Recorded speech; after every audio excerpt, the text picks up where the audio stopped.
following the penalty, Chum. 96 yards rushing for him now as he has been tremendous all day long. Well, partner, I know this type of running back. I mean, this size, this intensity usually gets better as the game goes on. I can just tell you from experience, the first few quarters, oh, you're eager. You come running up there, I'm going to tackle this guy. By the fourth quarter, you're coming up and thinking about it. And D-line wearing down fourth quarter. Yeah, that's not a guy they want to see consistently. Third and goal, they're going with Chum. And that one going nowhere from the start as he's met in the backfield and goes backwards. Now the Steelers use the first of their 3 timeouts. It's just their first. They've got 2 more to use here in the final stages.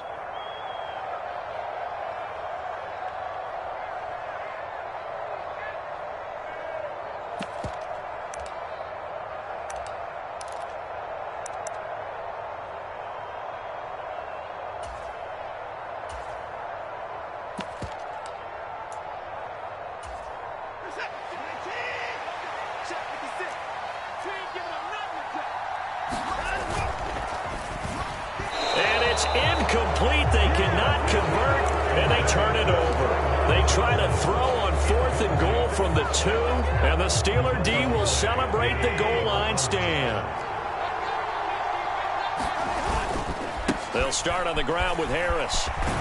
But the defense on him quickly at the 6-yard line. It's a pickup of 4, and it'll bring up 2nd down. But they picked up a little bit of yardage there, and now, in this situation, should be in no hurry to run a play really fast. Let the clock wind down. The run got 4. Now they deal with a 2nd and 6.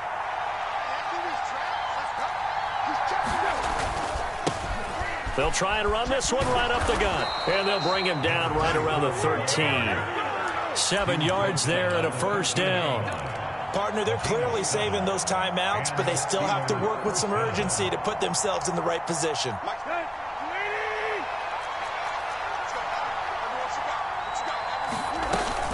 A run with Harris out of the shotgun. And a nice gain there as he'll be taken down just shy of the 20. Yeah, so they get that one, Charles, on the right tackle. Yeah, oftentimes in that spot, you're trying to work against a defender, trying to set the edge in the running game, and you're trying to drive around and get your body twisted so that he can't get there. Sometimes your hands get too involved.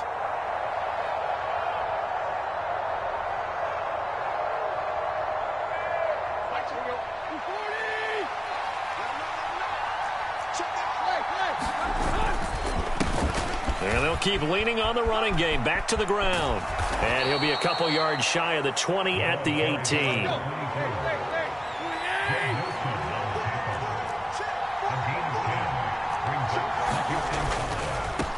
On 2nd down, they'll run it here. And he'll be out of bounds just shy of the 30.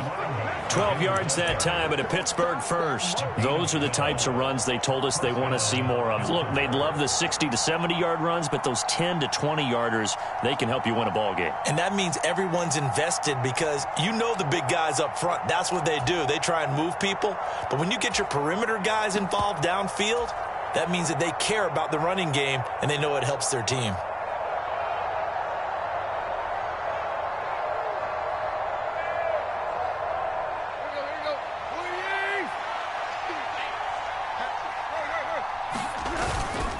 Harris running straight ahead. And he'll take this up near the 35, maybe the 34. The Steelers signal for the 2nd of their timeouts as the clock will stop with just under 30 seconds left to go.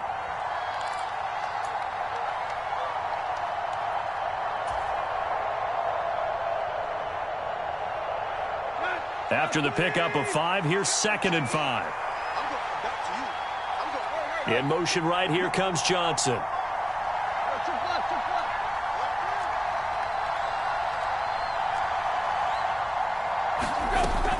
Harris going to get it again on 2nd down.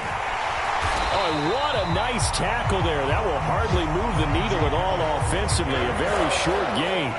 5 yards on 1st down, but now just a 1-yard pickup there on 2nd. Here's the 7th play of this drive. This is 3rd and 4.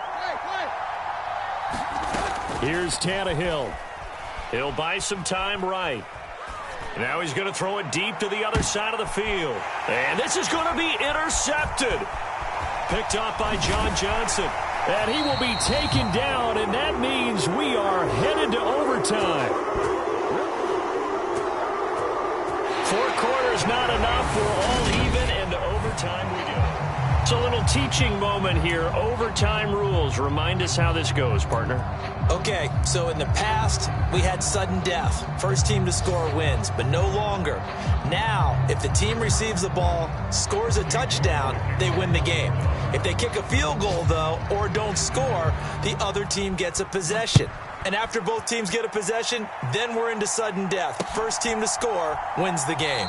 And they will play it safe here and bring this one out to the 25.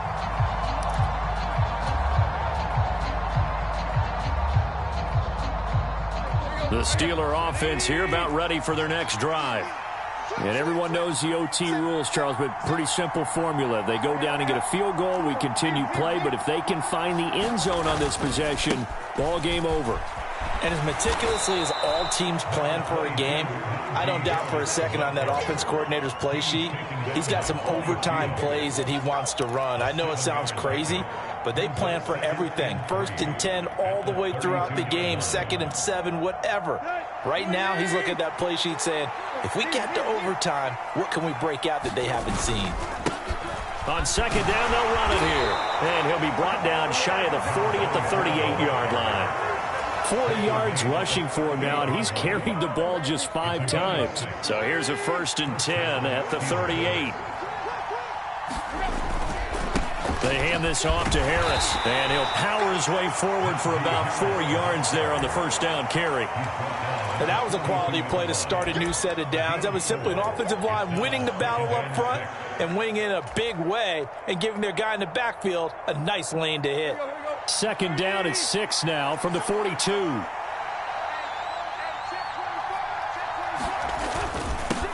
Now a handoff running through the middle. And he'll work it across midfield inside the 45. The Steelers picking up 15 yards there and a 1st down. They go with the ground game, pick up the 1st, now in plus territory. And that changes the whole mentality of a play caller, doesn't it? Once they cross the 50, they feel like they're in the strike zone. All right, you don't have to be in the red zone to take those big shots downfield or go after the end zone. Right now, that might be available to them. And now this first drive in OT continues. They'll run with Harris. And he'll be brought down at about the 42. Just a yard on the 1st down carry, so it's 2nd and 9. That felt like a trap because it looked to me like the opposing front was on that play from the get-go. They had everyone crashing the ball carrier before he even made the line, and they hold him to just a yard. Here's 2nd and 9, just a yard on that last run. They'll run again with Harris, and he'll be brought down at about the 42. 2 minutes left in this overtime session, and still all tie.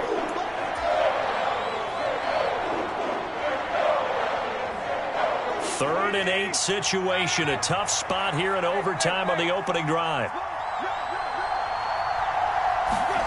First throw in overtime for Tannehill.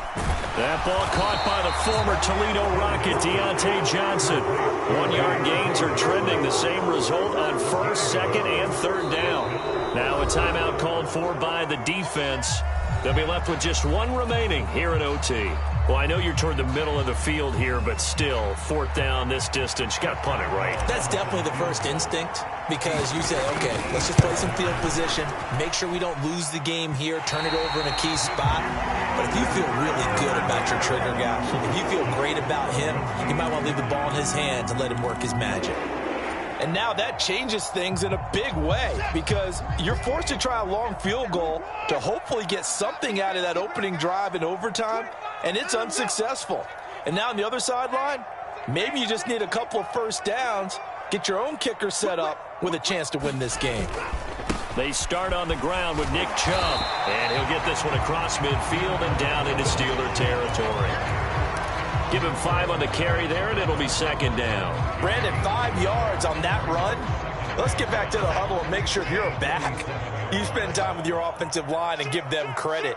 Hard to move those 300-plus pounders at the line of scrimmage, and they did for a significant chunk of yardage. They find some open field here. And they'll wind up getting this one all the way down inside the 20. That one 28 yards on the ground. One thing that's great about watching him run, Charles, he doesn't hesitate. He got to the left side of his O-line and just went. So there's two ways to look at that. One, just absolutely unconcerned, just takes off and goes. But more the latter, I think, which is he has absolute confidence in the guys in front of him, the guys doing the blocking for him. He just takes it and goes with abandon.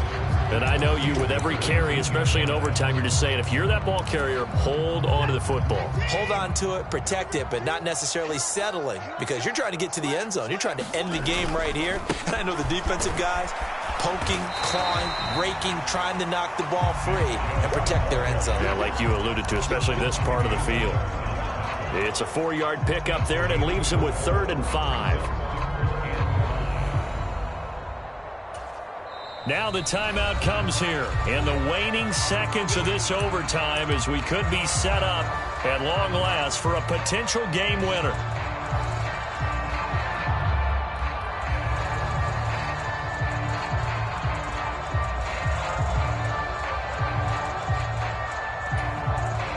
Well, the entire game coming down to this kick from Cade York. This to win it in overtime.